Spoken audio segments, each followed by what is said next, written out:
कोठा के ऊपर कोठली ओइमे चौका पुरावल हे। ताही चौका बैठले सुंदर दुल्हा हे। उनका नयन से लोर ढरे।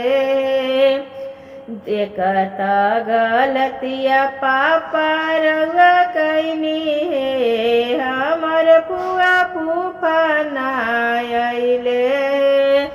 एकत गलतिया चाचा रउआ कैनी हे।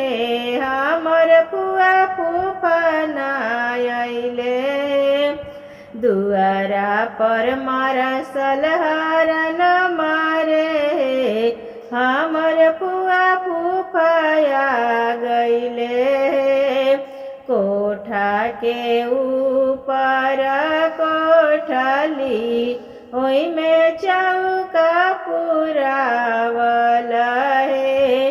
ताही चौका बैठले सुंदर दुल्हा हे। उनका नयन से लोर ढरे।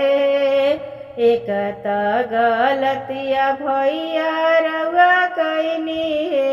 हमर दीदी जीजा ना अइले। दुआरा पर मारसल हरन मारे। हमर दीदी जीजा आ गइले। दुआरा पर मारसल हरन मारे।